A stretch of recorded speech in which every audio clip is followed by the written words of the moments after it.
Good morning student. आज आपण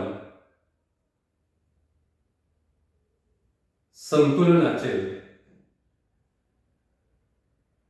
अर्थव्यवस्थेच्या व्याप्तीवरून सांगितलेले दोन प्रकार अभ्यासणार आहोत. या पूर्वीच्या तासाला आपण संतुलन म्हणजे काय,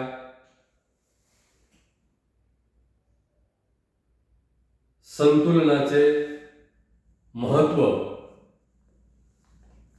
आणि संतुलनाच्या स्वरूपावरून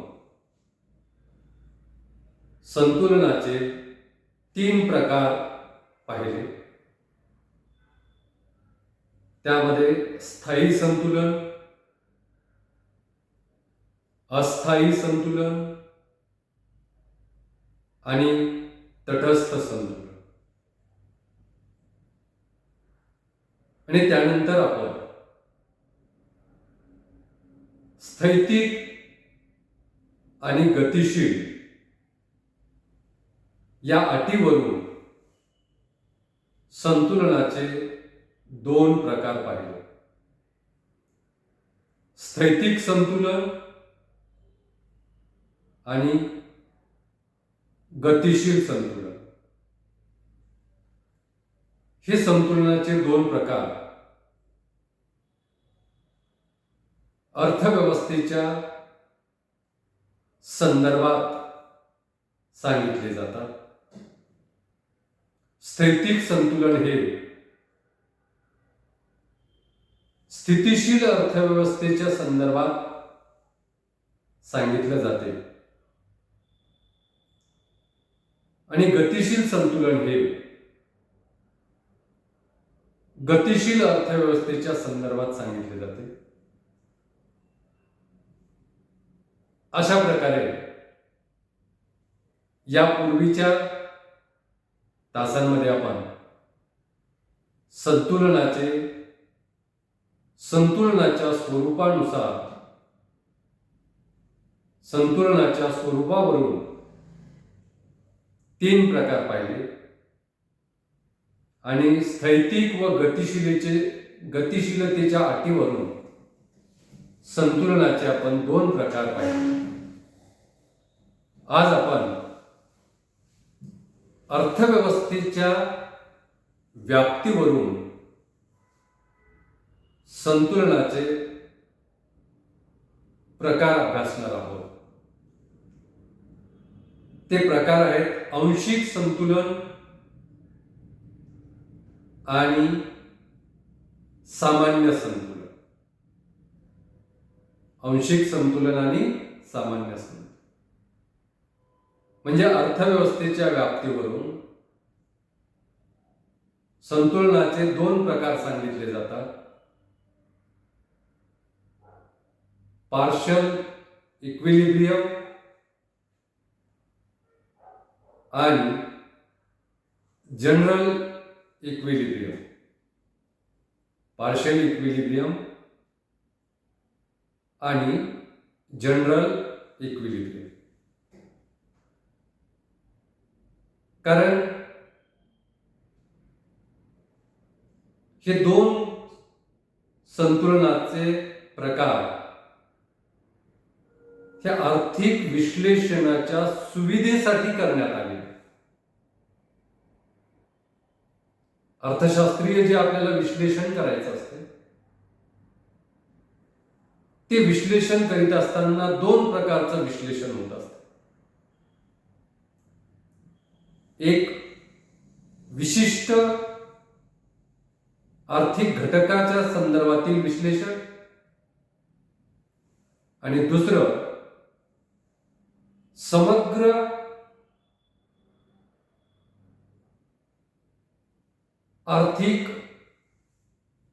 अर्थव्यवस्थेच्या दृष्टिकोनातून विश्लेषण.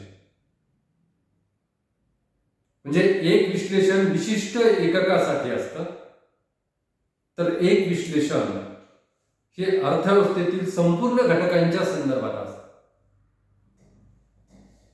अशा प्रकारे अर्थव्यवस्थेच्या व्याप्तीवरून आर्थिक विश्लेषणाच्या सुविधेसाठी संतुलनाचे दोन प्रकार सांगितलेले आहेत. एक आंशिक संतुलन आणि दुसरं सामान्य संतुलन. या ठिकाणी आपण आंशिक संतुलन म्हणजे काय, आंशिक संतुलनाचा अभ्यास करूया. Partial equilibrium. तर आपण पाहतो की अर्थव्यवस्थेमध्ये विविध आर्थिक घटक असतात. अर्थव्यवस्थेमध्ये विविध आर्थिक घटक असतात. उदाहरणार्थ,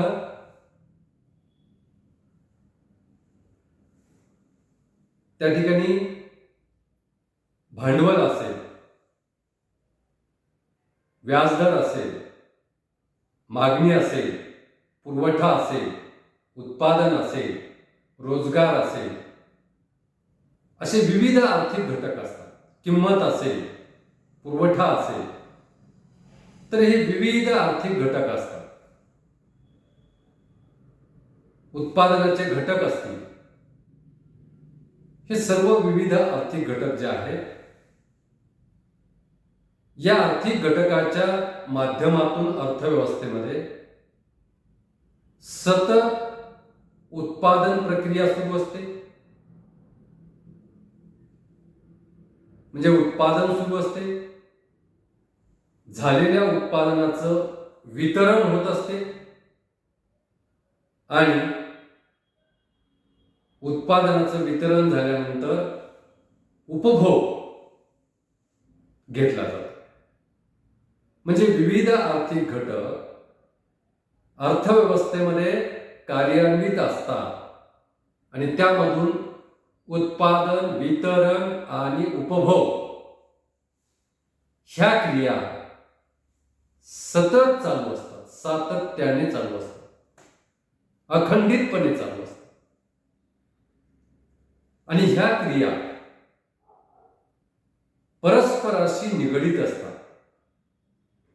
ह्या क्रिया परस्परांशी निगडीत असतात.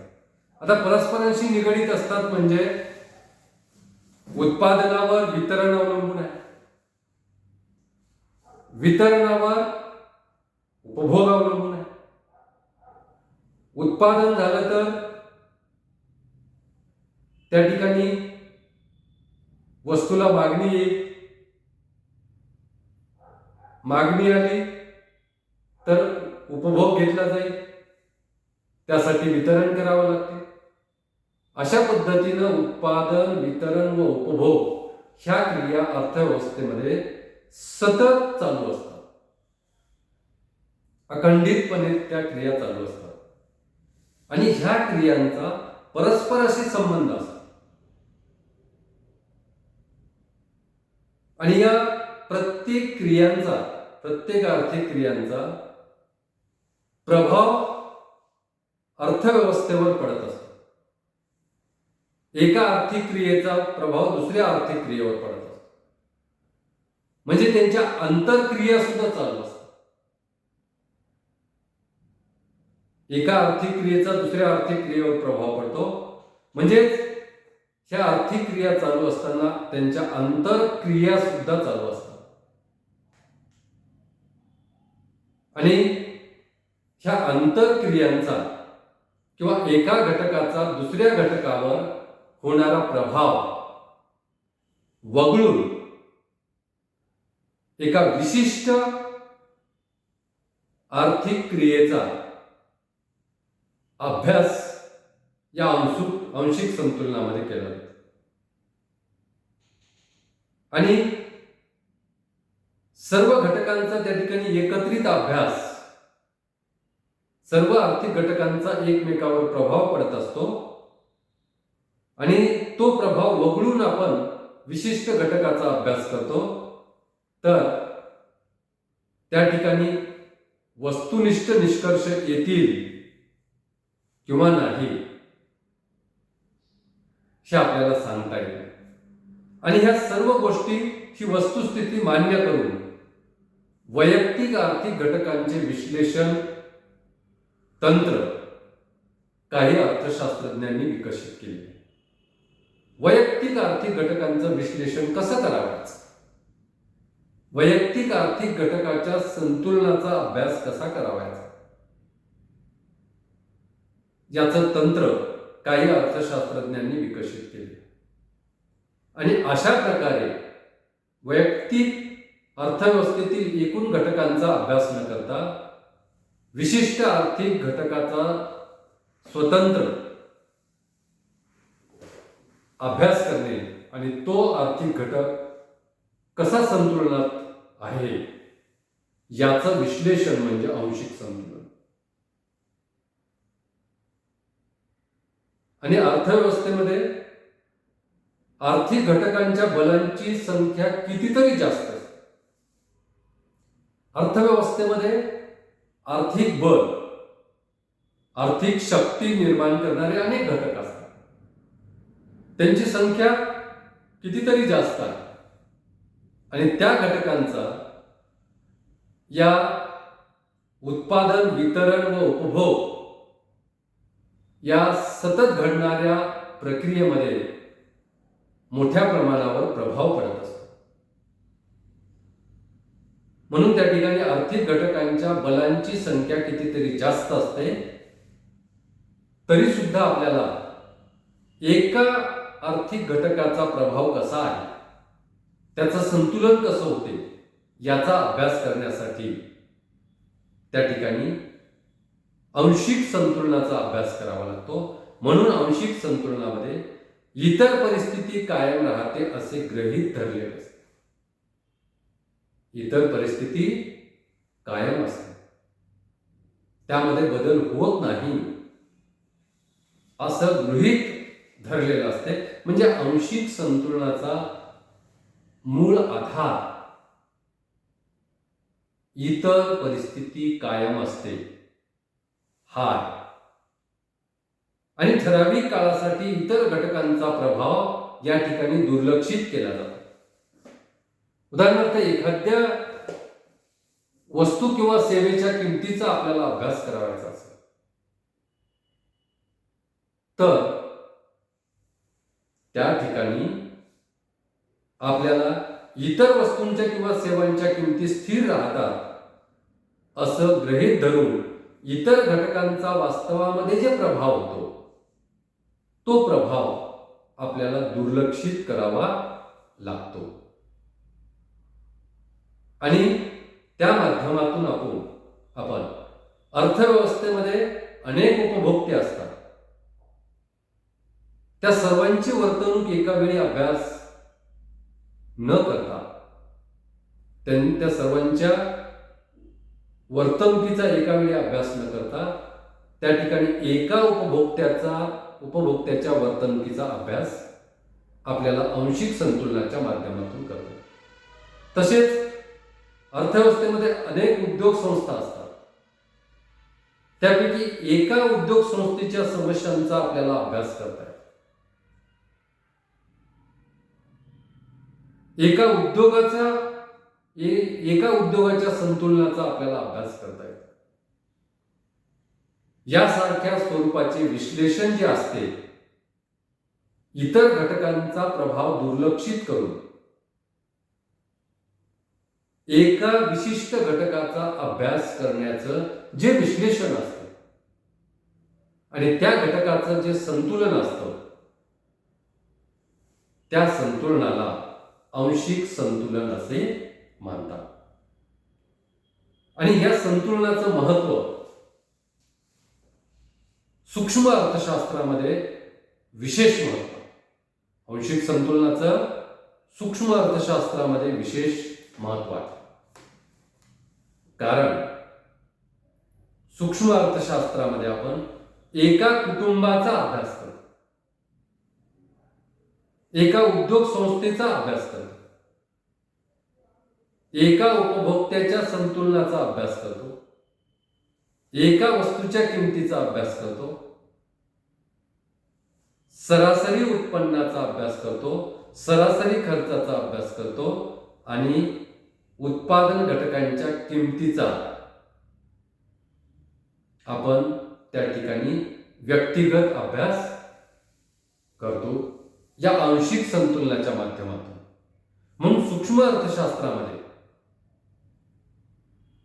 या वैयक्तिक घटकांचा अभ्यास करीत असताना, वैयक्तिक आर्थिक घटकांचा अभ्यास करीत असताना आपल्याला आंशिक संतुलनाचे विशेष महत्त्व जाणवते. आणि थोडक्यात जर आपल्याला सांगायचं झालं आंशिक संतुलन म्हणजे काय, तर अर्थव्यवस्थेच्या विशिष्ट अंगाचे संतुलन म्हणजे आंशिक संतुलन. संपूर्ण अर्थव्यवस्थेच्या संतुलनाचा अभ्यास हा आंशिक संतुलनामध्ये केला जात नाही, तर अर्थव्यवस्थेतील विशिष्ट अंगाचा अभ्यास या आंशिक संतुलनाच्या माध्यमातून केला जातो. त्याचं विश्लेषण त्या ठिकाणी आंशिक संतुलनाच्या माध्यमातून केलं जातं. आणि हे आंशिक संतुलन अभ्यासत असताना सीमित अशा, लिमिटेड अशा सांख्यिकीय माहितीवर आधारित ते आंशिक संतुलन असतं. त्यासाठी संपूर्ण अर्थव्यवस्थेचा डाटा आपल्याला, माहिती आपल्याला जमा करायची आवश्यकता नसते. ज्या विशिष्ट घटकाचा अभ्यास करावयाचा आहे तेवढ्या पुरताच मर्यादित डाटा, मर्यादित सांख्यिकीय आकडेवारी आपण जमा करून त्यावर आधारित आंशिक संतुलन अध्ययन करू शकतो. आणि अशा प्रकारे सीमित सांख्यिकीय माहितीवर आधारित अनेक आर्थिक घटकांचा अभ्यास सूक्ष्म अर्थशास्त्रामध्ये केला जातो. उदाहरणार्थ वस्तूची किंमत, उत्पादन घटकाची किंमत, असा त्या घटकापुरताच डाटा, सांख्यिकीय आकडेवारी जमा केली जाते आणि त्यावर आधारित त्या ठिकाणी विश्लेषण केले जाते. तर या आंशिक संतुलनाचा मोठ्या प्रमाणावर वापर सनातनवादी अर्थशास्त्रज्ञांनी केलेला. जे आपले सनातनवादी अर्थशास्त्रज्ञ आहेत त्या सनातनवादी अर्थशास्त्रज्ञांनी आंशिक संतुलनाचा आधार घेऊन अनेक अर्थशास्त्रीय सिद्धांताची मांडणी केलेली आहे. सनातनवादी अर्थशास्त्रज्ञांनी आंशिक संतुलनाचा आधार घेऊन अनेक सिद्धांताची मांडणी केलेली आहे. तर त्यामध्ये उदाहरणार्थ मागणीचा सिद्धांत असेल, पुरवठ्याचा सिद्धांत असेल, अशा अनेक सिद्धांताची मांडणी त्या ठिकाणी सनातनवादी अर्थशास्त्रज्ञांनी या आंशिक संतुलनाचा वापर करून केलेली आहे.